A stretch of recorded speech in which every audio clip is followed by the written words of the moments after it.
बेंगलुरु के AI engineer Atul Subhash की मौत ने पूरे देश में गहरी चिंता और आक्रोश पैदा कर दिया है। इस घटना के विरोध में आज जयपुर में अमर जवान ज्योति शहीद स्मारक पर श्रद्धांजलि कार्यक्रम आयोजित किया गया। यहां अतुल सुभाष की याद में उन्हें श्रद्धांजलि देते समय कई पीड़ित लोग पहुंचे जो उनके जैसे हालातों में जीने को मजबूर हैं।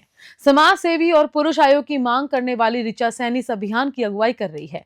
ऋचा सैनी ने कहा कि ये सिर्फ अतुल सुभाष की कहानी नहीं बल्कि देश भर में हजारों युवाओं की समस्या है। उन्होंने सरकार से त्वरित कदम उठाने की मांग की ताकि इस तरह की घटनाओं को भविष्य में रोका जा सके और हर पीड़ित को न्याय दिया जा सके। न्यूज 21 से बातचीत के दौरान उन्होंने इन पीड़ितों के दर्द और समस्याओं को उजागर किया। इन पीड़ितों ने बताया कि वे किस प्रकार से मानसिक दबाव और बेरोजगारी जैसे हालातों में जीवन बिता रहे हैं। बेंगलोर में जिस प्रकार से एआई इंजीनियर अतुल सुभाष ने सुसाइड किया वो वजह अब सबको पता है और इसीलिए आज उनको श्रद्धांजलि देने के लिए अमर जवान ज्योति पे तमाम लोग इकट्ठे हुए हैं। और अतुल सुभाष के साथ में जो ट्रेजेडी हुई वैसे ही ट्रेजेडी का सामना कर रहे कुछ लोग यहाँ पर हमारे साथ मौजूद हैं। भाई साहब क्या नाम है? जी मेरा नाम दिवाकर शर्मा है। जो अतुल सुभाष जी के साथ में जो ट्रेजेडी हुई उनकी बीवी ने उनकी सास ने उनको इतना ज़्यादा परेशान किया कि उन्हें सुसाइड जैसा कदम उठाना पड़ गया। तो आपके साथ क्या मामला है? सर ये बहुत कॉमन चीज़ हो रखी है और मैं अपनी बात स्टार्ट करने से पहले एक बात बोलना चाहूँगा। कैसे क्या यही है मोदी जी आपका नारी वंदन कैसे झेल पा रहे हो आप इतनी हज़ारों अतुल की माओं का करुण क्रंदन? इसके साथ मैं अपनी बात शुरू करना चाहूँगा। ये सर बहुत ज़्यादा कॉमन स्थिति है हर घर की। मैं अपनी बात अगर कहूँ तो मेरे 2 छोटे छोटे बच्चे हैं। मेरी फर्स्ट वाइफ एक्सपायर हो गई। ये लड़की जीवन साथी से आई, एक लड़की मुंबई से 10-20 दिन 30 दिन रही। मैंने इसका कोरोना का इलाज कराया, कोई सपोर्ट नहीं किया, बस लड़ाई झगड़े पैसे मांगने और गुंडागर्दी। और उसके बाद 30 दिन बाद ये चली गई। कोई एविडेंस नहीं इसके पास में, कोई इसके पास प्रूफ नहीं है। हमने जो आरटीआई वाले से भी बात करी, आरटीआई वालों जो प्रोटेक्शन ऑफिसर है उन्होंने बोला हमारे पास कोई प्रूफ नहीं है। स्टिल मुझे अरेस्ट वारंट निकाल के परेशान किया जा रहा है, आत्महत्या के लिए प्रेरित किया जा रहा है। मैं थाने में भी गया लेकिन वहाँ कोई सुनवाई नहीं। आपको पता है ऐसी कैसी स्थिति यहाँ पूरे मामले को कितना टाइम हो गया? सर 3 साल से मैं बहुत परेशान हूँ। मेरे 2 बच्चे हैं, मेरे भाई बहन बंधु कोई भी नहीं है। घर में मैं अकेला हूँ तो मुझे बच्चे भी पालने हैं, जॉब भी करनी है और साथ में एक केस कचहरी के लिए मुझे मुंबई जाना पड़ता है। आए दिन मुझे टॉर्चर किया जा रहा है और वहाँ पर भी जुडिशरी में सेम स्थिति है जो अतुल भाई के साथ हुआ है। तो मैं बहुत कुछ बोलना चाहता हूँ लेकिन अभी टाइम की कमी है और हम लोग बहुत परेशान हैं। सर हम हाथ जोड़ के ये रिक्वेस्ट करते हैं कि amend laws for man's life also matter. एक वर्ड और बोल दीजिए, इनका ले लीजिए सर। कुछ और भी विक्टिम हमारे साथ यहाँ मौजूद हैं, क्या कहना चाहेंगे और किस समस्या से आप गुजर रहे हैं? मेरा नाम मनीष जालानी है। मेरी पत्नी पिछले 11 साल से किसी और आदमी के कारण मुझे परेशान करती है। उसने मेरी बेटी 1.5 साल की छोड़ के आया था, वो 14 साल की हो गई है। उससे मिलने की कोशिश करता हूँ। आदर्श नगर थाने मेरे को 4 बार 151 में बंद करा दिया उसने। अभी 6 महीने मेंटेनेंस केस में मैं जेल जा कर के आया हूँ। यानी कि इस हद तक टॉर्चर कर दिया उसने। घर पे आकर के पिछले साल 1 नवंबर को करवा चौथ वाले दिन मेरे को वो रोड से पीटती पीटती मेरे घर के अंदर घुस गई। उसके बाद मैं आदर्श नगर थाने में भाग गई। अगर ऋचा मैम नहीं होती तो मेरे को उस दिन भी 151 में आदर्श नगर थाने वाले बंद करने की तैयारी में थे। तो अब कितने साल से चल रहा है पूरा? 11 साल हो गए। 11 साल मेरी साल में प्रशासन बेटी कैसे चलने लगी, कब रोने लगी, कब स्कूल जाने लगी, मुझे कुछ नहीं मालूम। मेरी बेटी से देखता हूँ उसको मिसगाइड कर रखा है उसके जीजा ने, उसकी बहन ने, उसके भाई ने, भाभी ने, भतीजों ने, भतीजी मेरे से तू तड़ाके से गंदी गंदी गाली बकते बातें करते हैं। मैं इग्नोर कर देता हूँ क्योंकि मैं 46 साल का हो चुका हूँ। उन बच्चों से मैं नहीं लड़ाई कर सकता। क्या चाहते हैं आप सरकार प्रशासन? मुझे जस्टिस चाहिए। I need justice. मुझे मेरी बेटी से मिलने की परमिशन दी जाए। 11 साल बहुत होते सर। कुछ और लोग भी हमारे साथ में यहाँ पर मौजूद हैं, उनसे भी हम जानने की कोशिश करें। आपके साथ क्या मामला है? 14 साल तो हम चाइना साथ में थे। सिद्धार्थ सुराना है मेरा नाम। 14 साल तो चाइना में साथ थे। उसके बाद इंडिया आने के बाद 3-3.5 साल से वो 3.5 साल से अलग है और वो जॉब भी कर रही है। पर वो खर्चा भरता जो उसने कोर्ट में अपील कर रखा और कोर्ट वालों ने भी सेंक्शन कर दिया है तो उसमें प्रेशर भी बहुत हो रहा है दिमाग में, काम वाम नहीं होता। तो ये प्रॉब्लम है। तो डाइवोर्स के लिए अप्लाई? नहीं, हमने तो बुलाने के लिए अप्लाई करा था पर उसने डाइवोर्स के लिए फ़ाइल कर रखा है। पर उनका अमाउंट क्या चाहिए, बहुत हाई वैल्यू में चाहिए तो इसलिए वो पॉसिबल नहीं है। उसको भी पता है, उसको पूरी सिचुएशन पता है पर फिर भी वो नहीं समझ पा रही। हमारे साथ में ऋचा सैनी जी भी यहाँ पर मौजूद हैं। मैम, जिस प्रकार से अतुल सुभाष के साथ में जो हादसा हो वैसे ही 3 विक्टिम यहाँ पर मौजूद हैं जो कहीं ना कहीं आप भी उनकी मदद आप कर रहे हैं। किस प्रकार से इन सारी चीज़ों को देखते हैं आप? देखिए, यहाँ पे जितने भी लोग आपको दिखेंगे ये सबके सब विक्टिम्स ही हैं, और इनके लिए मैं पूरी कोशिश कर रही हूँ कि लीस्ट हमारा पहला स्टेप, अभी तक तो मैं मांग कर ही रही थी, लेकिन आज इन सब भाइयों ने मुझे मेरा सपोर्ट करते हुए हम लोग इनिशिएट करने जा रहे हैं पुरुष डेस्क, जो कि हर थाने के अंदर होने चाहिए। तो मैं उसका प्रोटेस्ट अब चालू कर दूँगी।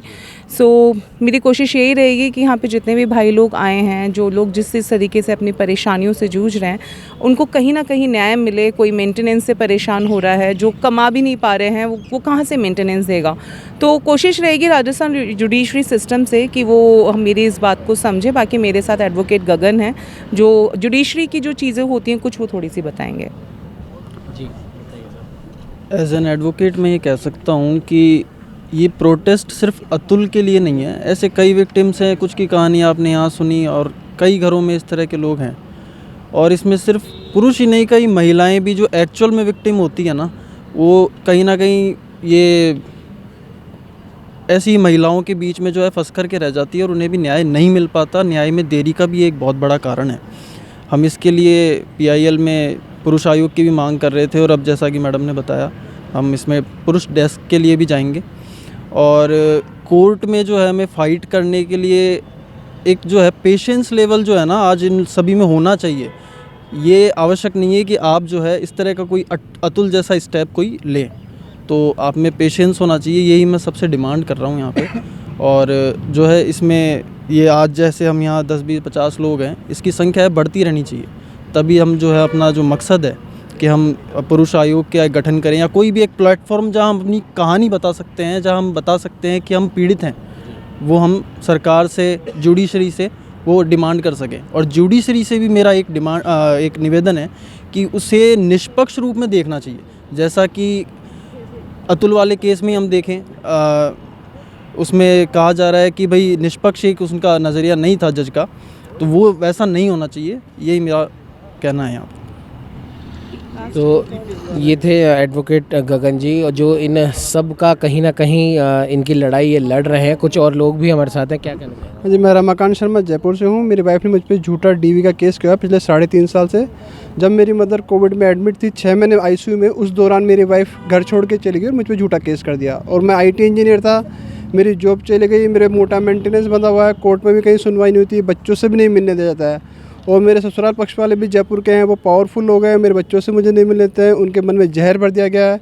अब मैं खुद स्वयं एडवोकेट बन गया हूँ, उसके बावजूद ही मुझे न्याय नहीं मिल पा रहा है, क्योंकि मैंने इस सिस्टम को देखा, सिस्टम में कहीं भी हेल्प नहीं मिल रही है। कोर्ट के अंदर मेरे साथ गाली गलौज, मारपीट की जाती थी सामने वाले पक्ष के द्वारा। मैंने भरपूर कोशिश की उन्हें समझाने की कि मेरे बच्चे से मुझे मिलने दो, उन्होंने नहीं मिलने दिया। अंत में हार मानते हुए मैंने एडवोकेट का प्रोफेशन अपनाया है। अभी मैं न्याय का इंतजार कर रहा हूँ। क्या नाम है? मेरा रमाकांत शर्मा। तो ये आपने देखा कि कुछ लोग हैं जो कहीं ना कहीं जो अतुल सुभाष के साथ में जो घटना हुई वो भी इन लोगों के साथ में हुई है, और किसी को 4 साल हो गए, किसी को 14 साल हो गए। ये अभी भी न्याय के लिए भटक रहे हैं, और ये जुडिशरी से, सरकार से यही चाहते हैं कि और कोई दूसरा अतुल ना हो, तो समय रहते निर्णय लिया जाए और इनके साथ इंसाफ किया जाए। आप क्या कहना चाहोगे? सर, मेरा नाम निधीश तिवारी है। मैं पेशे से एक शिक्षक हूँ।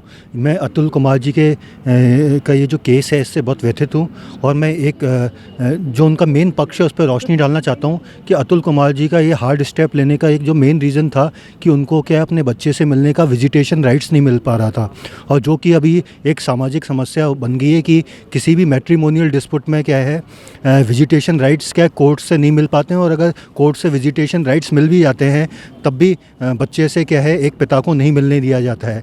तो इसमें मैं अपने प्रधानमंत्री श्री नरेंद्र मोदी जी से, सुप्रीम कोर्ट के चीफ जस्टिस जी से एक गुजारिश करूंगा कि कुछ इस तरीके का नियम बनाया जाए जिससे कोई भी मैट्रिमोनियल डिस्प्यूट के केस में किसी भी पेरेंट्स को, चाहे वो मदर हो या फादर हो, किसी भी कारण से अपने बच्चे से मिलने से वंचित नहीं रखा जाए, क्योंकि बच्चे से नहीं मिलने देना ये पेरेंट्स के ऊपर ही नहीं, बच्चे के ऊपर भी एक बहुत बड़ा अत्याचार है, और जिसका आने वाले समाज और देश पर बहुत बुरा प्रभाव पड़ेगा।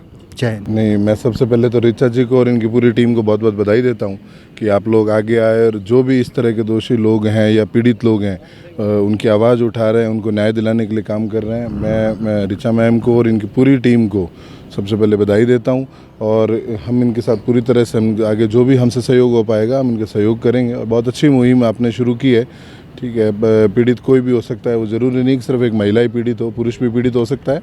तो पीड़ितों को न्याय दिलाने के लिए काम कर रहे हैं, तो ईश्वर इनको शक्ति प्रदान करे और हम पूरी तरह से इनका सहयोग करेंगे। परिवर्तन जीवन का नियम है, वो तो चलता रहेगा, चेंज होने चाहिए, पुराने कानून बने उनमें नए कानून भी आने चाहिए।